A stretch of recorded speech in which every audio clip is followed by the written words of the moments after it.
Hello दोस्तों, are के Gupta study में आपका स्वागत है। आइए आज स्टैटिक जीके का एपिसोड नंबर 15 पढ़ेंगे। Episode number 15। तो इसका पहला क्वेश्चन है कि मानव शरीर का प्रतिरोध कितना होता है। मानव शरीर का प्रतिरोध कितना होता है। तो ऑप्शन ए है 10 के पावर 3 ओम, बी है 10 के पावर 6 ओम, सी है 10 के पावर 9 ओम।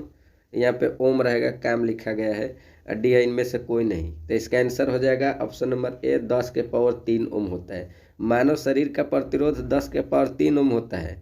अब मानव शरीर का शुष्क प्रतिरोध पूछेगा तो 10 के पावर 6 ओम होता है। मानव शरीर का शुष्क प्रतिरोध 10 के पावर 6 ओम। इस तरह पूछेगा मानव शरीर का प्रतिरोध तो 10 के पावर 3 ओम होता है। आइए अगला क्वेश्चन। अगला क्वेश्चन है कि उस ग्रंथि का नाम बताइए जो अन्य अंतःस्रावी ग्रंथियों के कार्यों को नियंत्रित करता है। क्वेश्चन है कि उस ग्रंथि का नाम बताइए जो अन्य अंतःस्रावी ग्रंथियों के कार्यों को नियंत्रित करता है। तो ऑप्शन ए है अग्नाशय ग्रंथि, बी है अधिवृक्क ग्रंथि, सी है रीनल ग्रंथि, डी है पिट्यूटरी ग्रंथि। तो इसका आंसर हो जाएगा ऑप्शन नंबर डी पिट्यूटरी ग्रंथि। अब अग्नाशय ग्रंथि के बारे में देखेंगे। तो अग्नाशय ग्रंथि यह अंतः एवं बाह्य दोनों को स्रावित करता है। अंतः एवं बाह्य दोनों को स्रावित करता है, इसलिए इसे मिश्रित ग्रंथि कहा जाता है। इसलिए इसे मिश्रित ग्रंथि कहा जाता है अग्नाशय को। अब अधिवृक्क ग्रंथि के बारे में देखेंगे। तो अधिवृक्क ग्रंथि को लौड़ो या उड़ो हार्मोन कहा जाता है। लौड़ो या उड़ो का हार्मोन इसी से स्रावित होता है, अधिवृक्क ग्रंथि से। अब रीनल ग्रंथि के बारे में देखेंगे। तो रीनल ग्रंथि यह दोनों गुर्दे के शीर्ष पर स्थित छोटी त्रिकोणीय आकार की ग्रंथि या रीनल ग्रंथि कहलाता है। आइए अगला क्वेश्चन देखते हैं। दोस्तों, अगर वीडियो पसंद लग रही होगी तो वीडियो को लाइक तथा सब्सक्राइब कीजिएगा। क्वेश्चन है किस पंचवर्षीय योजना का मुख्य लक्ष्य था कि तीव्रता एवं समावेशी विकास है। यानी किस पंचवर्षीय योजना का मुख्य लक्ष्य था कि तीव्रता एवं समावेशी विकास। तो ऑप्शन ए 11वीं पंचवर्षीय योजना, बी है 12वीं पंचवर्षीय योजना, सी है 9वीं पंचवर्षीय योजना, डी है 10वीं पंचवर्षीय योजना। तो इसका आंसर हो जाएगा ऑप्शन नंबर ए 11वीं पंचवर्षीय योजना का मुख्य लक्ष्य था कि तीव्रता एवं समावेशी विकास। अब 12वीं पंचवर्षीय योजना का क्या उद्देश्य था। तो इसका उद्देश्य था कि अधिक समावेशी और धारणीय विकास था। 12वीं का उद्देश्य था कि अधिक समावेशी और धारणीय विकास था। अब 9वीं पंचवर्षीय योजना के बारे में देखेंगे। तो इसमें न्यायपूर्ण वितरण एवं समानता के साथ विकास। इसका उद्देश्य था कि न्यायपूर्ण वितरण एवं समानता के साथ विकास। अब 10वीं पंचवर्षीय योजना के बारे में देखेंगे। तो इसका उद्देश्य था कि देश में गरीबी और बेरोजगारी समाप्त करना, देश में गरीबी और बेरोजगारी समाप्त करना तथा अगले 10 वर्षों में प्रति व्यक्ति आय को दोगुना करना। इसका 10वां पंचवर्षीय योजना का उद्देश्य था। आइए अगला क्वेश्चन। अगला क्वेश्चन है कि कौन कौन से ग्रह पूर्व से पश्चिम की ओर घूमते हैं। कौन कौन से ग्रह पूर्व से पश्चिम की ओर घूमते हैं। तो ऑप्शन ए है शुक्र तथा अरुण, बी है बृहस्पति तथा शनि, सी है पृथ्वी तथा वरुण, डी है इनमें से कोई नहीं। तो इसका आंसर हो जाएगा ऑप्शन नंबर ए शुक्र तथा अरुण। यह पूर्व से पश्चिम की ओर घूमते हैं। आप देखेंगे इनके उपग्रहों की संख्या। तो शुक्र ग्रह के एक भी उपग्रह नहीं है, शुक्र ग्रह के एक भी उपग्रह नहीं है। अरुण ग्रह का उपग्रह कितना है 27। अरुण ग्रह का उपग्रह 27 है। अब बृहस्पति ग्रह का उपग्रह कितना है। तो इसका 79 है। बृहस्पति का 79 और शनि का 82 है। शनि का 82। अब पृथ्वी का उपग्रह 1 है। पृथ्वी का उपग्रह 1 और वरुण का उपग्रह है 13। वरुण का उपग्रह 13 है। आइए अगला क्वेश्चन। अगला क्वेश्चन है कि कांग्रेस का दूसरा विभाजन कब हुआ था। कांग्रेस का दूसरा विभाजन कब हुआ था। तो ऑप्शन ए है 1907, बी है 1918, सी है 1920, डी है 1896। तो इसका आंसर हो जाएगा ऑप्शन नंबर बी 1918 में कांग्रेस का दूसरा विभाजन हुआ था। यह 1918 का अधिवेशन कहाँ हुआ था। तो मुंबई में हुआ था। 1918 का अधिवेशन मुंबई में हुआ था। इसके अध्यक्ष हसन इमाम थे। इसके अध्यक्ष कौन थे। तो हसन इमाम थे। अब ये 1907 का देखेंगे। तो कांग्रेस का प्रथम विभाजन 1907 में हुआ था। कांग्रेस का प्रथम विभाजन 1907 में हुआ था सूरत अधिवेशन में। सूरत अधिवेशन में हुआ था। इसके अध्यक्ष कौन थे। तो रास बिहारी घोष थे। इसके सूरत अधिवेशन के अध्यक्ष रास बिहारी घोष थे। अब 1920 का अधिवेशन देखेंगे तो 1920 का अधिवेशन यह कलकत्ता में हुआ था। 1920 का अधिवेशन कलकत्ता में हुआ था। इसके अध्यक्ष लाला लाजपत राय थे। इसके अध्यक्ष कौन थे? तो लाला लाजपत राय थे। इसमें असहयोग प्रस्ताव को पास किया गया था। यानी 1920 में कलकत्ता अधिवेशन में असहयोग प्रस्ताव को पास किया गया था। अब 1896 में देखेंगे तो 1896 का अधिवेशन कलकत्ता में हुआ था।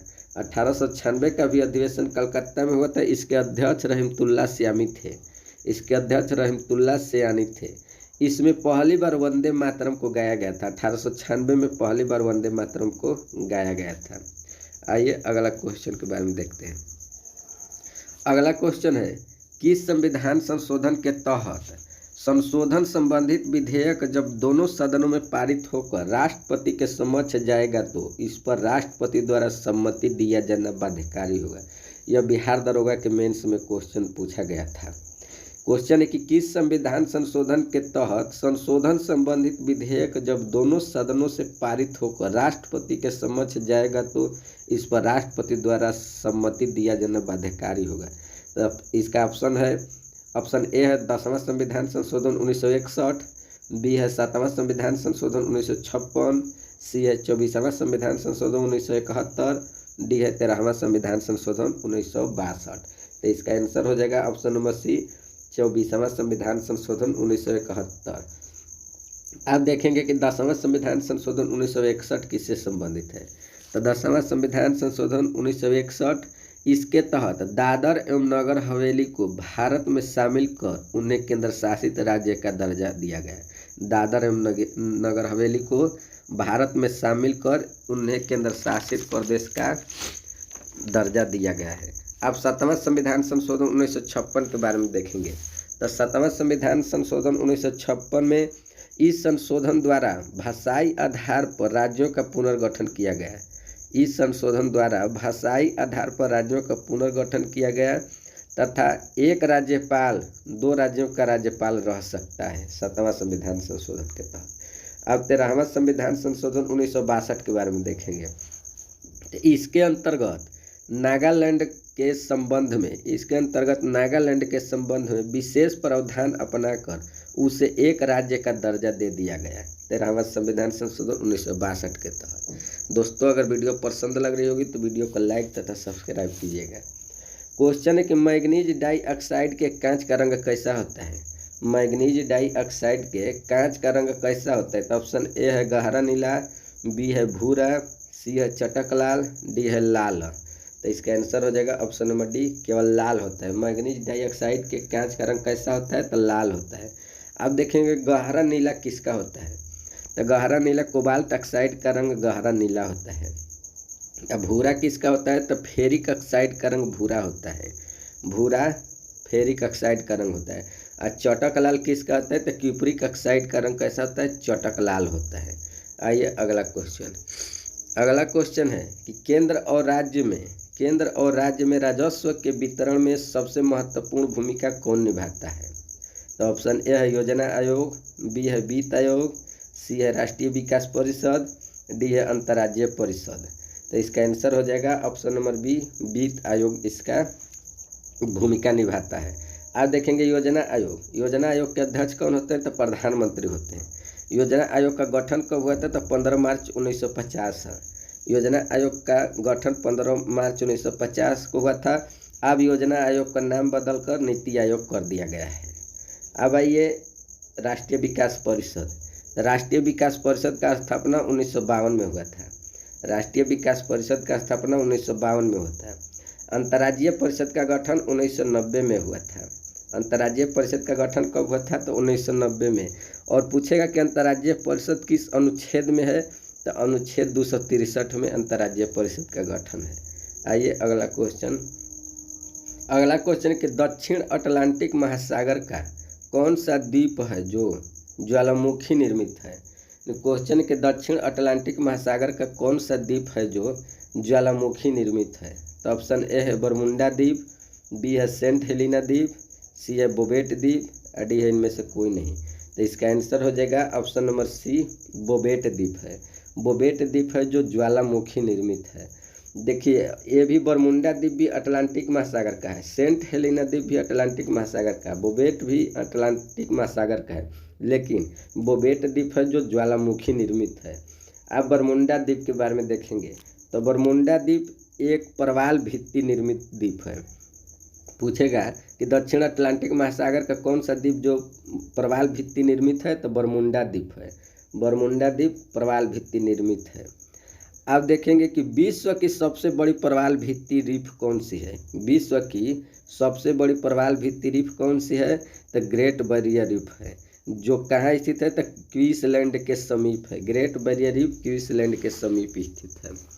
आइए अगला क्वेश्चन के बारे में देखते हैं। अगला क्वेश्चन है कि आधुनिक भारत में अवध के संस्थापक कौन थे।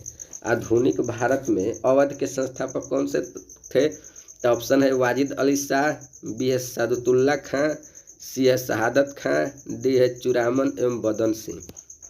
तो इसका आंसर हो जाएगा ऑप्शन नंबर सी शहादत खां। अवध के संस्थापक शहादत खां थे। और अवध के अंतिम नवाब कौन थे, तो वाजिद अली शाह थे। अवध के अंतिम नवाब वाजिद अली शाह थे। अब देखेंगे सादतुल्ला खां कहाँ के संस्थापक थे। सादतुल्ला खां कर्नाटक के संस्थापक थे सादतुल्ला खां। और चुरामन एवं बदन सिंह कहाँ के थे, तो यह भरतपुर के संस्थापक थे। भरतपुर के संस्थापक कौन थे, तो चुरामन एवं बदन सिंह थे। आइए कुछ और भी जानकारी लेते हैं। तो देखेंगे कि बंगाल के संस्थापक कौन थे, तो बंगाल के संस्थापक मुर्शिद कुली खां थे। बंगाल के मुर्शिद कुली खां थे। और रुहेलखंड के संस्थापक कौन थे, रुहेलखंड के, तो वीर दाऊद एवं अली मोहम्मद खान थे। रुहेलखंड के संस्थापक वीर दाऊद एवं अली मोहम्मद खान थे। हैदराबाद के संस्थापक कौन थे, तो चिनकिलिच खां या निजामुल मुल्क खां थे।